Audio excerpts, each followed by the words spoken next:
Ayah menitipkan pisau di rahim ibu. Sebuah cerita pendek karya Jimat Kalimasada.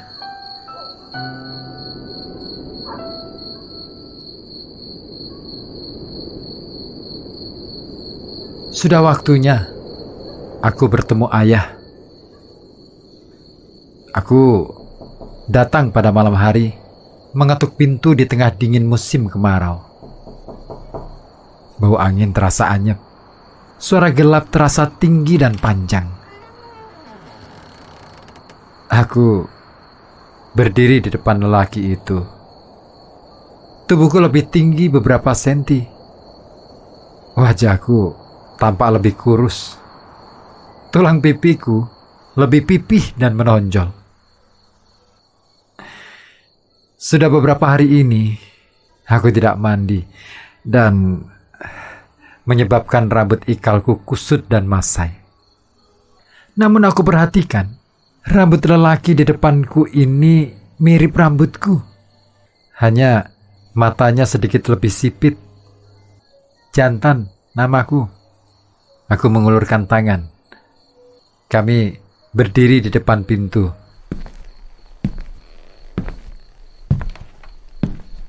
Aku duduk sebelum dia sempat mempersilahkan.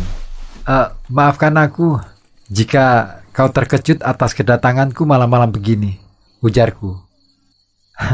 Aku seperti makhluk yang iblis selundupkan, atau seperti bintang jatuh dari langit bersama temaram cahaya rembulan tengah malam. Jeritan burung cabak di atas rumah seperti mencium aroma kematian, getir di dada, melahirkan gelombang cemas tak pernah jelas.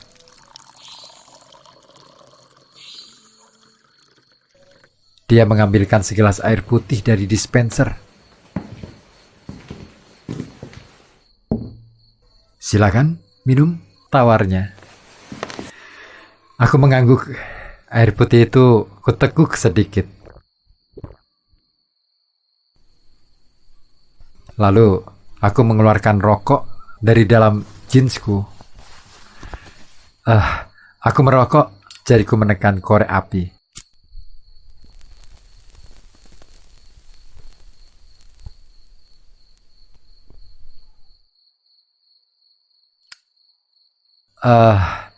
Aku datang dari tempat jauh, tapi udara di sini jauh lebih dingin daripada di kampungku. Aku juga perokok. Aku bisa menghabiskan banyak rokok, terutama jika aku gelisah. Jawabnya sambil menghunus sebatang mile putih. Aku tersenyum.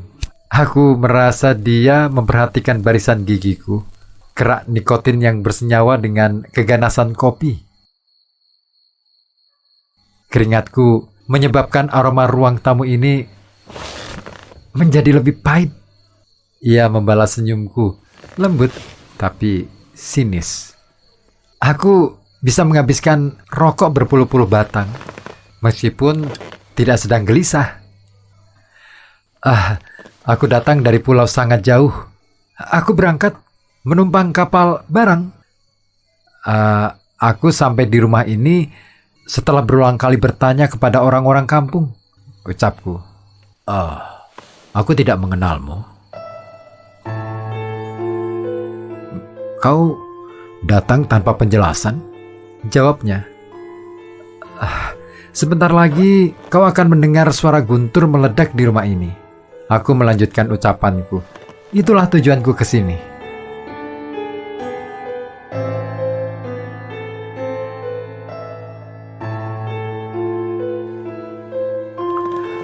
Aku menatap lelaki itu hati-hati, melihat segala perubahan raut mukanya. Tenang, aku bukan perampok. Aku juga tidak bermaksud membunuhmu, kataku pelan-pelan.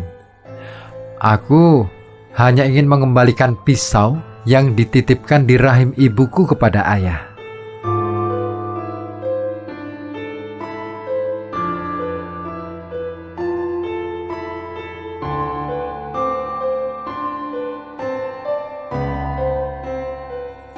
Bayangkan, bayangan pisau itu keluar dan berkelebat pelan-pelan di kepalaku. Begitu jelas dan nyata. Ibu mengambil pisau itu dari dalam rahimnya, lalu melempar ke udara. Aku menangkapnya sambil berlari kencang. Mata pisaunya berkilat-kilat, menyerap segala cahaya, seperti ingin menikam segala rasa sakit tak tertanggungkan. "Siapa ayahmu?" tanyanya. Tentu saja ayahku adalah juga ayahmu," jawabku dengan yakin. Dia terkejut. "Setauku, ayah tidak memiliki anak laki-laki lain selain aku." "Dari mana kau tahu?" "Tentu saja aku tahu. Sejak kecil, aku tidak pernah mempunyai kakak laki-laki atau adik laki-laki." Apakah ayahmu yang juga ayahku itu tidak pernah bercerita sebenarnya kamu mempunyai seorang kakak laki-laki yang semenjak lahir sudah dibuang jauh-jauh agar sejarah keluargamu tidak terkutuk karena aku?" Aku dibuang jauh ketika belum genap umur 3 bulan. Semata-mata hanya untuk meneguhkan bahwa sejarah hanya milik ayah seorang.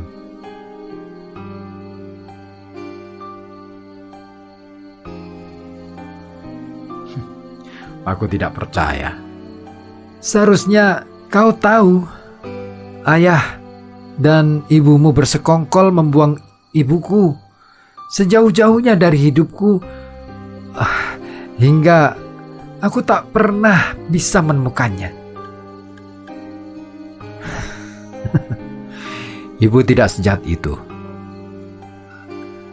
"Adakah yang kau ketahui tentang kejahatan ibumu yang dibalut kebaikan?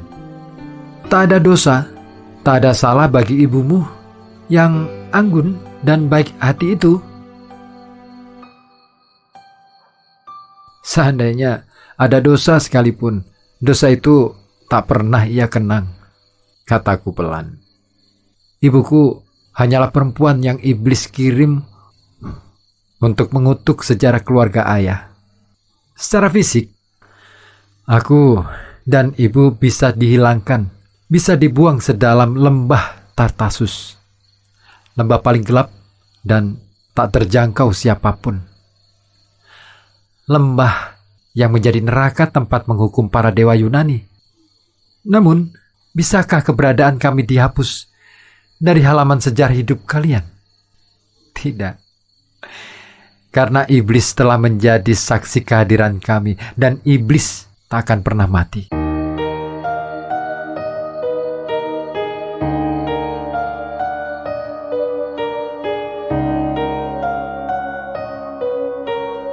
Aku menanyakan namanya ketika kami sama-sama diam. "Maisa," jawabnya pendek. "Kau pasti anak laki-laki kesayangan ayah." Dia mengangguk. Aku menatap matanya yang redup, tetapi berkilat sungguh tajam. Apakah seperti ini mata ayah? Rasa percaya diriku tiba-tiba goyah. "Aku tidak percaya semua pengakuanmu, jantan," tukasnya. "Kau bohong. Siapakah kau sebenarnya?" "Sudah aku katakan tadi, aku adalah kakakmu." "Tidak mungkin. Aku datang dari pulau jauh, dan hanya ayah yang mengetahui nama pulau itu." "Bullshit." "Pertemukan saja aku dengan ayah." "Tidak bisa. Aku tidak akan mempertemukan ayah dengan orang yang tidak beridentitas jelas." Mata kami bertatapan. Mata yang mirip, sipit dan tajam. Aku berkaca di matanya dan dia berkaca di mataku. Sorot mata kami berkonfrontasi, berkilat tajam seperti pisau saling menikam. "Bukankah ayahmu adalah ayahku juga? Dari batang kemaluan yang sama, benih kita berasal. Kita dilahirkan dengan banyak kesamaan. Perokok berat, berambut ikal, dan bertulang pipi menonjol. Lihatlah matamu," ujarku serius. "Kami memang kakak beradik yang lahir dari ibu berbeda. Seorang lahir dari ibu keturunan iblis, sedangkan satu lahir dari ibu keturunan bidadari. Pernahkah kau berpikir kita akan berjumpa sedemikian rupa, Maisa? Dia menggeleng. Betapa indah jika pertemuan ini dipenuhi prasangka baik. Namun, takdir rupanya sudah Tuhan tulis seperti sejarah yang tak bisa dihapus. Sekarang saatnya aku bertemu ayahmu yang juga ayahku, Maisa. Ayo, tuntunlah aku menghadapnya, pintaku hati-hati. Tidak bisa. Aku tidak ingin mendengar guntur meledak di kamar ayah. Aku tidak ingin pisau itu bersarang di dada ayah, tegasnya. Tidak akan. Aku tidak akan membunuh laki-laki yang telah membunuhku sejak aku bayi, bantahku. Ayolah, ajaklah aku menemuinya.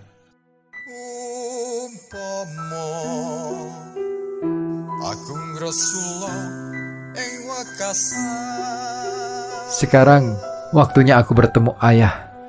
Ada aroma kematian di ranjang tua dan dinding lembab kamar ini.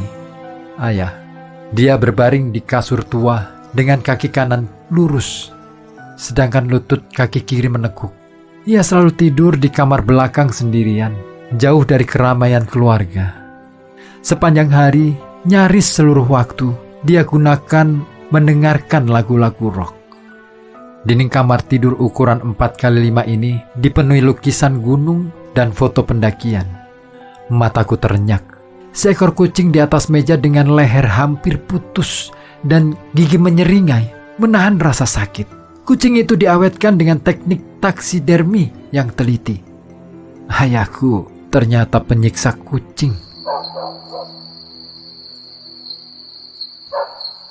Mataku terpesona pada foto ayah dan perempuan cantik. Itu pasti Ibu Maisa. Mereka berciuman di puncak Garuda, Gunung Merapi. Ada juga foto sedang berpelukan di tanah lapang luas. Hanya ada batu dan nisan para pendaki yang tewas dan dimakamkan. Di bawah foto itu tertulis, Pasar Bubrah, cintamu abadi. Sayang, aku tidak menemukan foto ibuku di puncak Gunung Slamet, Gunung Rinjani, Gunung Rantai Mario, atau gunung apapun. Ibumu tak bakal kau temukan di foto-foto itu. Ia datang dari jalan tempat aku tersesat. Ketika itu, aku makin jauh keluar dari rute ke puncak Gunung Slamet. Tubuhku sudah benar-benar lelah dan mengalami hipotermia akut. Ibumu tiba-tiba datang menyelamatkan. Tapi ibumu tidak membawaku ke puncak. Ia justru membawaku pulang. Aku benar-benar marah karena ada seorang perempuan telah menggagalkan pendakian terhormat itu. Semenjak itu, kata ayah, ibu ingin hidup bersama ayah dan memperoleh keturunan dari ayah. Akan tetapi, ayah tidak berdaya menghadapi kemarahan bidadari berhati curiga, Ibu Maisa. Sengaja, ayah melenyapkan ibu dari kehidupan ayah, tanyaku. Jika ya, kau mau apa? Sengaja atau terpaksa? Itu bukan urusanmu, jantan, jawabnya. Jika kau ingin tahu ibumu, tanyakan saja kepada bapak angkatmu. Bapak tidak tahu, ayah. Aku menatap tajam wajah keriput itu. Kenapa ayah lenyapkan ibu? Sekarang, aku benar-benar mengancam lelaki tua itu.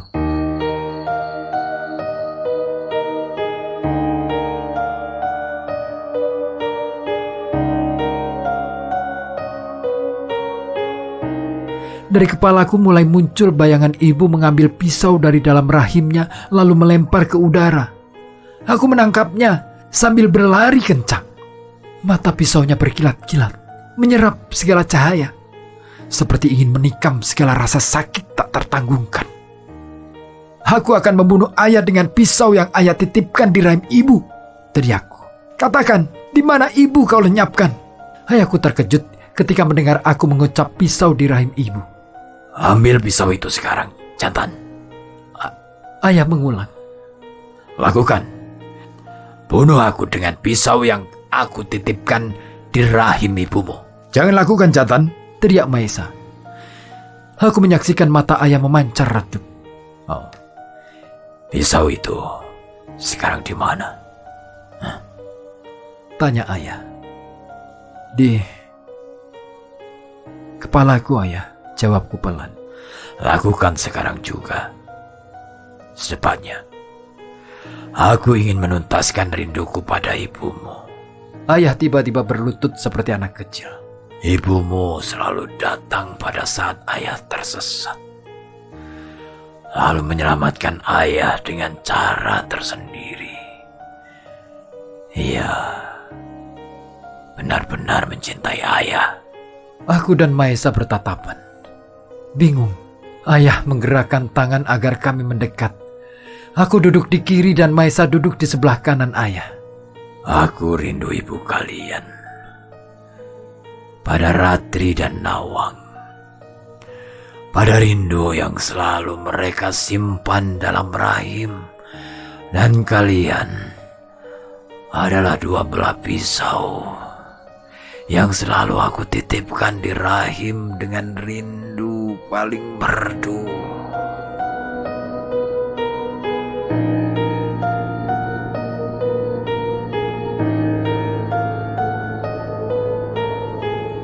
Ayah menggenggam tanganku kencang sekali. Benarkah? Rindu itu terbuat dari pisau yang dititipkan di rahim ibu. Kami terdiam sampai lama.